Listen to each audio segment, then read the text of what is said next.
Shalom teman-teman semuanya. Apa kabar nih? Udah lama kita nggak ketemu. Gue sih berharap kalian selalu dalam kondisi yang sehat dan pastinya selalu dalam lindungan Tuhan. Oh ya teman-teman, gue mau tanya, gimana sih rasanya school from home yang sudah berjalan ya kurang lebih 6 bulan lah ya. Pastinya ngebosenin kan?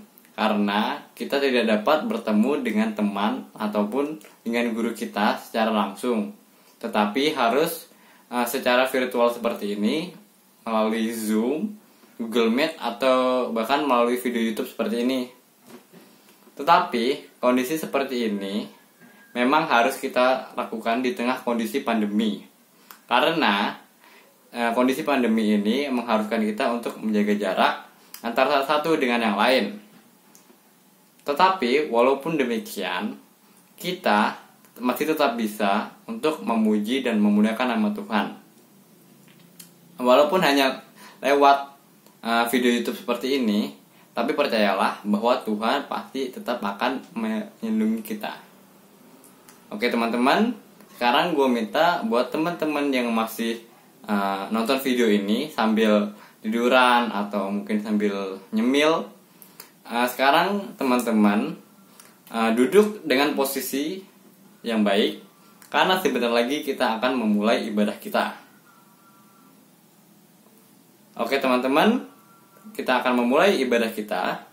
Marilah kita siapkan hati kita dengan menyanyikan lagu Dia Lahir Bagi Kami.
Oke teman-teman, sebelum kita masuk ke persekutuan, marilah kita siapkan hati kita dengan berdoa. Ya Bapa, terima kasih atas pernyataan-Mu sepanjang hari ini, hingga saat ini kami dapat mengikuti persekutuan ini. Bapa, saat ini kami berdoa untuk memohon kasih serta karunia-Mu, supaya Engkau hadir di tengah-tengah kami. Bapak, saat ini kami akan memulai ibadah pada hari ini. Kami berserah dan berpasrah hanya dalam tangan-Mu, supaya Engkau dapat memberikan penyertaan dan hikmat serta berkat-Mu melalui ibadah yang akan kami lakukan pada hari ini. Terima kasih Bapa, kiranya hanya kasih setia-Mu lah yang senantiasa menyertai kami hari ini hingga selama-lamanya. Amin. Oke teman-teman, sekarang kita sudah masuk ke highlight dari persekutuan kita. Biasanya sih kalau di gereja, teman-teman ada yang lagi main HP lah, ada yang lagi ngobrol sama teman di kanan kiri lah. Tapi sekarang nggak bisa, karena HP-nya lagi dipakai buat nonton persekutuan, dan di kanan kiri kita lagi nggak ada orang. Oke teman-teman, gue harap sih kayak gitu ya. Jadi teman-teman dapat mengikuti persekutuan ini dengan baik. Ya teman-teman, firman Tuhan kali ini akan dibawakan oleh Ibu Sartini tentang remah yang terbuang. Kira-kira apa artinya ya? Pastinya teman-teman pada penasaran kan? Maka dari itu jangan di skip ya teman-teman, biar kita dapat memahami firman Tuhan kali ini. Oke teman-teman, untuk menyiapkan hati kita sebelum mendengarkan firman Tuhan, Marilah kita menyanyikan lagu Jadikan Kami Satu.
Shalom, puji Tuhan kita bisa bersama-sama kembali dalam persekutuan streaming kita kali ini. Terima kasih untuk Liturgos yang sudah menghantarkan kita untuk masuk kepada tema kita, remah yang terbuang. Didasarkan dari bacaan Ulangan pasal 15 ayat 7 sampai 11. Nah, sebelum kita bersama-sama membaca, mendengar dan merenungkan sabda Tuhan, kita satu hati dalam doa, kita berdoa. Tuhan Yesus yang baik, kembali kami mengucap syukur untuk kesempatan yang Tuhan beri. Kami boleh bersama-sama melaksanakan ibadah persekutuan streaming kami kali ini. Di tengah pandemi, Tuhan terus menolong dan memelihara kami. Ini membuktikan iman kami bahwa Tuhan tidak pernah meninggalkan kami. Kami mengucap syukur Tuhan dalam segala keterbatasan, kesulitan, bahkan duka kami. Tuhan terus hadir dalam hidup kami. Kiranya Tuhan menerangi hati dan pikiran kami, supaya kami boleh mengerti kehendak Tuhan melalui firman Tuhan pada perenungan kami saat ini. Secara khusus, hamba-Mu tolonglah Tuhan, agar apa yang hamba sampaikan seturut dengan kehendak Tuhan, dan Tuhan menyiapkan hati kami semua. Biarlah hati kami menjadi lahan yang baik untuk benih firman Tuhan, agar firman Tuhan yang ditaburkan boleh bertumbuh dalam kehidupan iman kami. Kami serahkan waktu perenungan kami ke dalam pimpinan dan pertolongan Roh Kudus. Di dalam nama Tuhan Yesus Kristus, kami berdoa dan mengucap syukur. Amin. Ya, kita kembali kepada tema kita, remah yang terbuang. Apa sih yang menjadi tujuan dari tema kita pada kali ini? Saya mengajak remaja untuk sama-sama memahami tujuan tema kita. Tujuan tema kita, pelajaran kita, dirancang agar remaja merasakan panggilan Tuhan untuk turut berkarya menolong mereka yang dalam kemiskinan. remah yang terbuang. Remaja yang dikasihi Tuhan, seringkali orang miskin itu dilupakan. Sementara orang miskin adalah tanggung jawab kita bersama. Orang miskin adalah saudara kita yang tidak mungkin kita lupakan. Ya, untuk itu mari kita belajar dari firman Tuhan. Ulangan pasal 15 ayat 7 sampai 15. Silahkan remaja untuk menyimak dan saya akan membacakan. Saya selalu ingat ya. Biasanya kalau di gereja kita bisa berbalasan membacanya. Ulangan pasal 15 ayat 7 sampai 15. Jika sekiranya ada di antaramu seorang miskin, salah seorang saudaramu di dalam salah satu tempatmu di negeri yang diberikan kepadamu oleh Tuhan Allahmu, maka janganlah engkau menegarkan hati ataupun menggenggam tangan terhadap saudaramu yang miskin itu. Tetapi jika engkau harus membuka tangan lebar-lebar baginya dan memberi pinjaman kepadanya dengan limpahnya, cukup untuk keperluannya seberapa ia perlukan. Hati-hatilah supaya jangan timbul di dalam hatimu pikiran dursila. Demikian sudah dekat tahun ke-7, tahun penghapusan hutang, dan engkau menjadi kesal terhadap saudaramu yang miskin itu, dan engkau tidak memberikan apa-apa kepadanya. Maka ia berseru kepada Tuhan tentang engkau, dan hal itu menjadi dosa bagimu.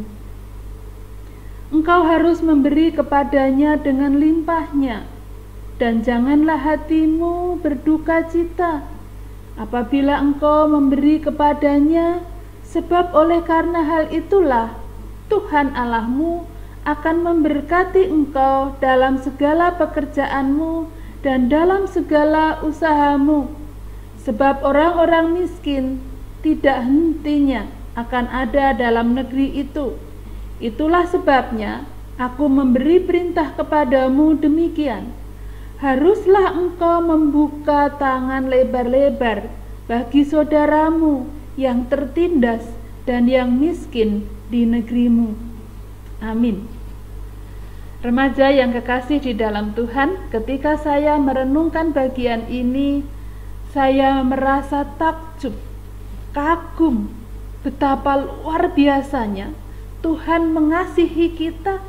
Semuanya Tuhan atur di dalam firman-Nya untuk memperlengkapi kita semua, supaya kita semua hidup dengan saling mengasihi, hidup dengan damai, hidup saling memberi, hidup saling menjadi berkat satu dengan yang lain.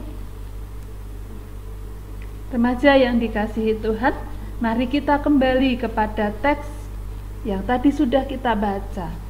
Kita akan masuk kepada penjelasan teks. Remaja yang dikasihi Tuhan, kita akan lihat latar belakangnya. Di tanah perjanjian, umat Allah diharapkan hidup dalam identitas umat Allah yang telah mengalami karya dan penyertaan Allah yang luar biasa.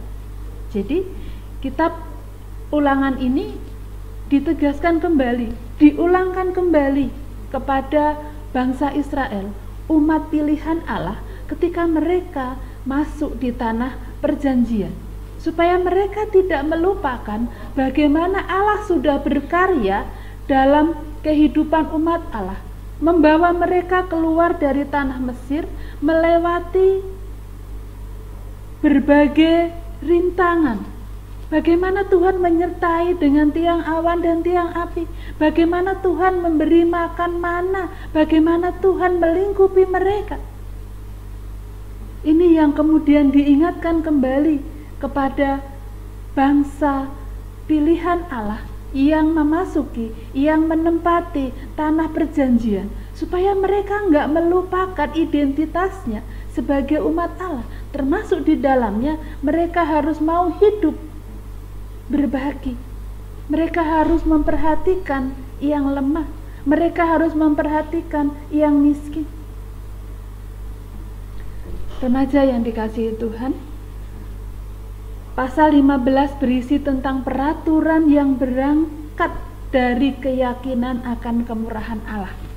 Jadi Allah sudah bermurah hati, Allah sudah memberikan kemurahan kepada bangsa ini. Jangan kemudian bangsa ini hidup di tanah perjanjian dengan melupakan kemurahan Tuhan, bahkan tidak melakukan kemurahan Tuhan kepada sesamanya, kepada saudaranya. Kemurahan yang dialami umat Allah menjadi dasar untuk melakukan kemurahan kepada mereka yang dalam kemiskinan. Remaja yang dikasihi Tuhan, pada masa itu orang yang miskin itu benar-benar sangat miskin, bahkan tidak tahu apa yang akan dimakan untuk hari ini, sehingga saudaranya tidak boleh menggenggam tangan rapat-rapat, tetapi harus membuka tangan lebar-lebar. Kemiskinan adalah realita, kenyataan, dan dikatakan di dalam ayat 11 tadi bahwa akan selalu ada di negeri mereka. Hal yang sangat penting adalah mereka yang sudah menerima kemurahan Allah untuk juga memberi kemurahan, untuk juga memberi kemurahan. Ya, jangan sampai saudara yang ada dalam kemiskinan, kesulitan, meminta pertolongan, tidak diberikan dan datang kepada Tuhan. Maka itu akan menjadi dosa buat kita yang menggenggam tangan rapat-rapat, yang tidak mau membuka tangan kepada sesamanya. Remaja yang kekasih di dalam Tuhan, saya mengajak untuk belajar makna perintah bermurah hati. Dimulai dari hati, ya. Jadi kemurahan itu harus dimulai dari hati. Hati kita yang merasa sudah menerima kemurahan dari Tuhan. Hati yang sudah menerima kemurahan dari Tuhan itu yang kemudian akan memampukan kita untuk membuka tangan bagi orang lain. Ayat 8. Artinya, kita bersedia menolong dengan seluas-luasnya. Tadi dikatakan bahwa gak usah, kalau saya bahasakan dalam kehidupan kita sehari-hari, gak usah khawatir kalau kemudian konteks dalam bacaan kita tadi masuk tahun ke-7. Tahun ke-7 itu tahun pembebasan hutang, sehingga kemudian merasa rugi karena saudara kita tidak mengembalikan pinjaman yang sudah kita berikan. Gak usah merasa rugi karena apa? Karena Tuhan akan memberkati kita.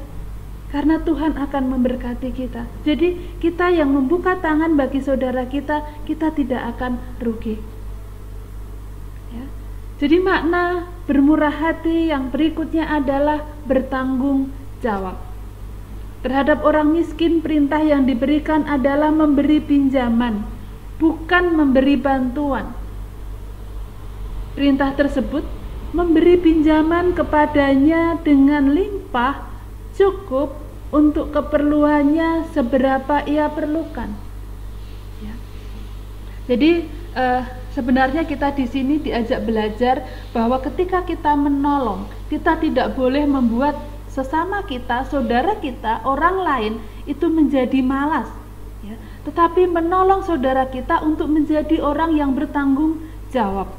Ya, bukan tidak boleh memberi ya, tapi dalam konteks ini kita sebenarnya mengajak saudara kita untuk bertanggung jawab. Ya, jadi tidak pemberian kita itu tidak disalahgunakan, tidak kemudian membuat orang menjadi malas atau memanfaatkan orang yang memberi, ya, tetapi justru itu harus membuat orang lain bertanggung jawab.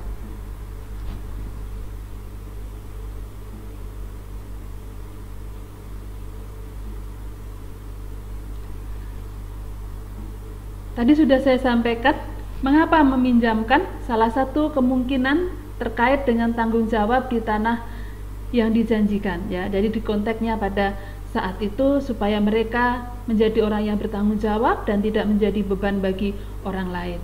Semua orang harus bertanggung jawab atas kemurahan Allah yang telah mereka terima. Bukankah sebenarnya semuanya sama-sama menerima kemurahan Allah? Ya, maka kemudian semuanya juga bertanggung jawab untuk bertanggung jawab dan bermurah hati. Mungkin pada suatu saat saudara yang miskin, yang kekurangan, dia dibantu. Tapi ketika dia menjadi orang yang bertanggung jawab, maka dia pun suatu saat akan bisa membantu orang lain, karena dia akan berusaha tidak hanya akan menjagakan orang lain, tidak hanya mengharapkan orang lain, tapi dia juga mau menjadi berkat buat orang lain. Orang yang hidup cukup harus bertanggung jawab memperhatikan mereka yang hidup dalam kemiskinan. Orang yang hidup dalam kemiskinan tidak kemudian dimanjakan. Nah, itu antara lain, ya. Dimanjakan dengan kemurahan orang yang memiliki kecukupan, tetapi harus bertanggung jawab, tidak boleh menjadi malas, harus mengembangkan kemurahan Allah melalui orang lain.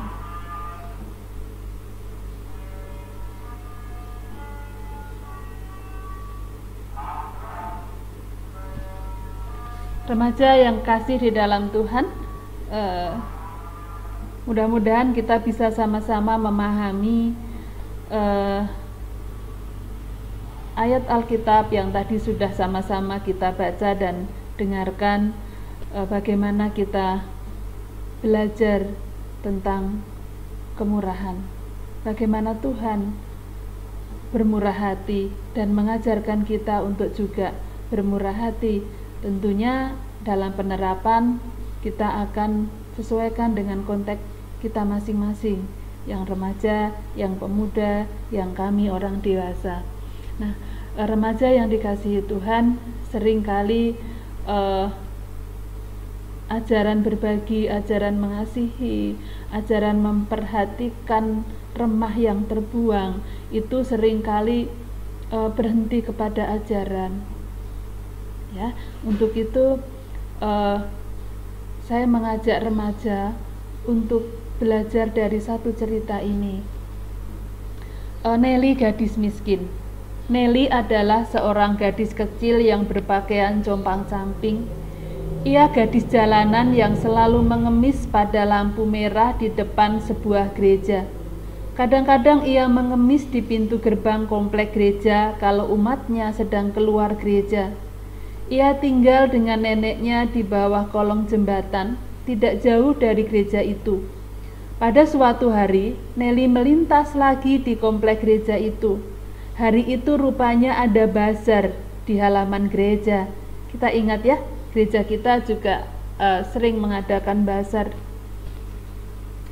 Di sana dijual berbagai jenis pakaian dan makanan murah. Tetapi yang paling menarik minat dan selera Nelly adalah tempat dijualnya berbagai jenis kue basah dan kue kering. Ia tidak memiliki uang sepeser pun dan dia sangat merasa lapar. Setiap kali ia memandang ke kue-kue itu, rasa laparnya seperti melilit-lilit. Ia mencoba mendekat sekedar untuk dapat melihat lebih jelas. Beberapa orang menepi dan menutup hidung, dan penjaga bazar itu pun menghardiknya. "Kamu lihat apa? Sana pergi." Nelly tidak perlu menunggu hardikan yang kedua kalinya. Ia cepat-cepat menyelinap pergi. Ia takut. Ia pulang ke kolong jembatan dan tidur. Tidur adalah satu-satunya yang tidak perlu beli. Tidur dapat melupakan rasa lapar. Tidur dapat melupakan segala kemalangan. Tidur dapat membuat dia bermimpi tentang istana, makanan enak, dan pakaian mewah. Antara terjaga dan tidur, ia mendengar sayup-sayup umat Katolik di gereja bernyanyi lagu yang sering dia dengar dan sudah sedikit dia hafal. Tuhanku dan Gembalaku, oleh Yosef Lalu. Remaja yang dikasihi Tuhan, kiranya cerita Nelly gadis miskin ini mengingatkan kepada kita semua. Barangkali kita juga kadang tidak peka dengan orang yang dekat dan ada di sekeliling kita yang memerlukan bantuan. Untuk itu, mari kita tidak berhenti kepada ajaran. Ya, diajarkan di gereja, diajarkan di rumah, diajarkan di sekolah. Tidak berhenti kepada ajaran, tetapi kita akan praktikkan. Nah, untuk mempraktikkan ini, saya akan membacakan satu cerita, kiranya menginspirasi kita untuk memperhatikan sesama yang lemah, yang miskin. Buruh muda. Sering kita menghina dan menjauhkan diri dari orang yang kita anggap berdosa. Misalnya, siapa yang mau bergaul dengan WTS? Tahu ya WTS? Nah, mungkin yang SMA, kuliah tahu, yang baru masuk ke remaja, ya, WTS itu wanita tunasusila. Atau siapa yang mau berkumpul dengan buruh kasar yang sering mengeluarkan kata makian? Ada satu kota di pelabuhan Perancis Selatan yang para buruh pelabuhannya terkenal kasar dan jorok pada masa itu. Pada suatu hari, datanglah seorang buruh muda yang simpati bekerja di situ. Walaupun pada permulaan dia ditertawakan oleh para buruh lain sebagai seorang yang sok suci, tetapi akhirnya semua buruh sangat segan dan menghormatinya karena ia selalu baik dan memperjuangkan nasib para buruh dan tidak terlalu memperhatikan kepentingannya sendiri. Oleh kehadirannya, suasana mesum dan jorok mulai lenyap dari pelabuhan itu. Pada suatu hari terjadi bencana. Buruh muda yang simpati itu mati tertindih balok kayu ketika ia sedang membantu sesama buruh yang membongkar kayu-kayu dari kapal. Semua buruh mengerumuni dan menangisi jenazahnya. Ketika mereka memandikan jenazahnya, mereka melihat ia mengalungi sebuah medali.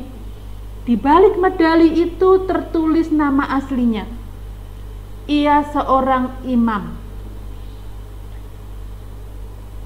Seorang imam mungkin konteks di kita seorang pendeta. Pada saat itu semua buruh sadar seorang yang suci dan penyayang telah bergaul dengan mereka yang kasar dan jorok. Tetapi ia telah memenangkan cinta mereka. Penulis tidak dikenal. Saya ambil dari buku seri Selamat, seri Menjadi Murid Yesus. Remaja yang dikasihi Tuhan, yuk kita belajar, kita berkomitmen di pribadi kita masing-masing untuk memperhatikan remah yang terbuang, untuk memperhatikan orang-orang yang perlu kasih sayang kita, perlu kita membuka tangan baginya. Tuhan memberkati. Kita akan tutup dalam doa. Terima kasih ya Tuhan, pada kali ini kami boleh belajar dari firman Tuhan. Betapa indahnya ajaran Tuhan yang mengingatkan kami bahwa kami adalah orang-orang yang sudah menerima kemurahan Tuhan, maka kami harus juga bermurah hati. Kami yang sudah menerima kemurahan hati dari sesama kami, kiranya kami juga menjadi orang yang bertanggung jawab untuk kemudian kami juga bisa bermurah hati kepada sesama kami yang lain. Terima kasih Tuhan, terima kasih. Meskipun kami tidak bisa bertemu bertatap muka di rumah-Mu di gereja, tapi kami masih tetap bisa bertumbuh karena mendengarkan firman-Mu dari pelayanan streaming pada kali ini. Kiranya Tuhan terus menolong dan memberkati kami. Di dalam nama Tuhan Yesus Kristus, Tuhan dan kekasih jiwa kami berdoa. Amin. Tuhan memberkati. Gimana teman-teman? Udah pada dengar kan firman Tuhan kali ini? Kira-kira teman-teman udah ngerti belum tentang firman Tuhan kali ini? Jadi sih, kalau menurut gua, kesimpulan dari firman Tuhan kali ini adalah semua orang harus bertanggung jawab atas kemurahan Allah yang telah diterima dengan cara bersedia menolong orang lain dengan ikhlas dan tanpa takut rugi, karena Tuhan pasti akan memberkati kita. Tetapi jangan sampai kemurahan hati kita membuat orang yang kita tolong menjadi malas, tetapi harus menjadi orang yang bertanggung jawab dan pastinya mau mengembangkan kemurahan Allah. Untuk merespon firman Tuhan tadi, marilah kita menyanyikan lagu Di Badai Topan Dunia.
Oke teman-teman, sekarang kita akan berdoa syafaat. Jadi nanti pokok doanya akan gue kasih, dan nanti teman-teman bisa berdoa secara pribadi, dan nantinya doa syafaat akan gue tutup dan menyanyikan lagu Bapa Terima Kasih secara bersama-sama.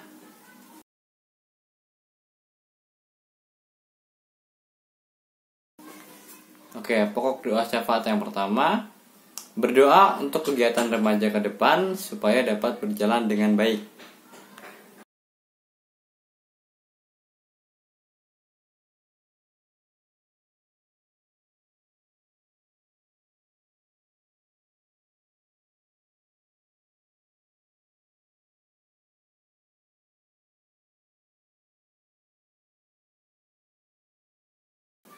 Yang kedua, memohon belas kasih dan pertolongan Tuhan untuk pemulihan kondisi dunia dan negara kita dari pandemi COVID-19.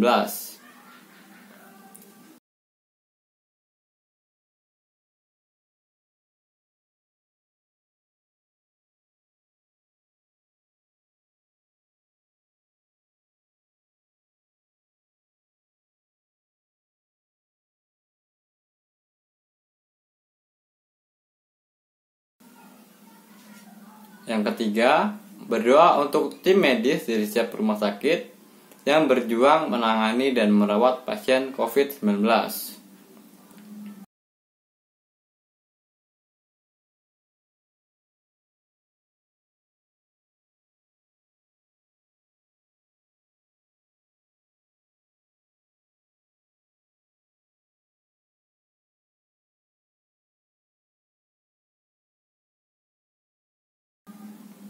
Yang keempat, berdoa untuk pasien COVID-19 agar dapat disembuhkan.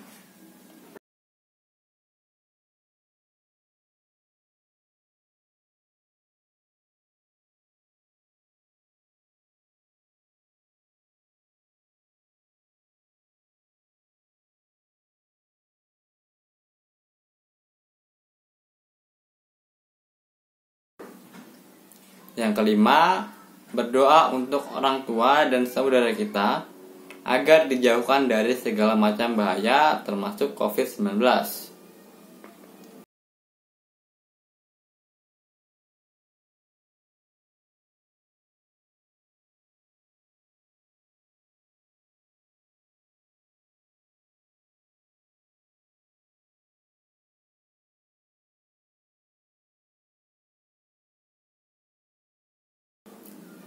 Yang keenam, berdoa untuk kegiatan akademis remaja agar tetap bisa berjalan dengan lancar di kondisi saat ini.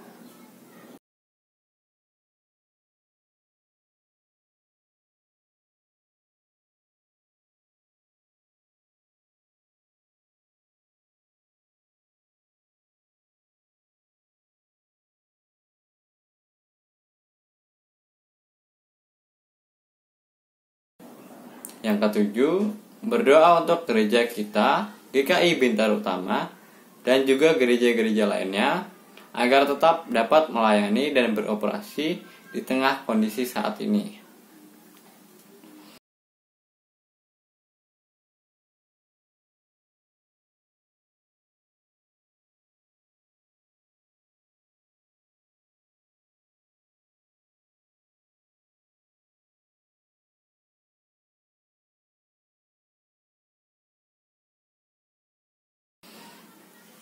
Ya Tuhan, inilah doa anak-anak-Mu.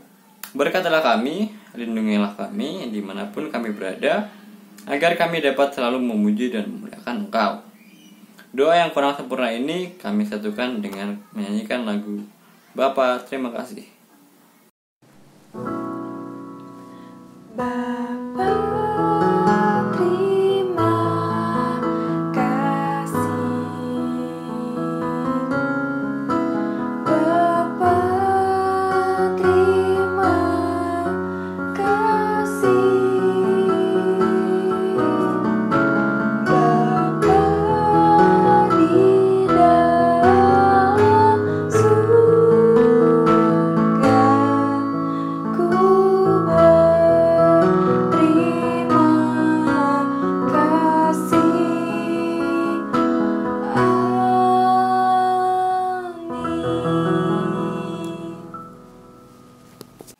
Terima kasih untuk teman-teman yang sudah mengikuti persekutuan ini dari awal hingga akhir. Kiranya persekutuan ini bermanfaat bagi kita semua. Sampai jumpa di persekutuan selanjutnya. Tuhan memberkati. Dadah.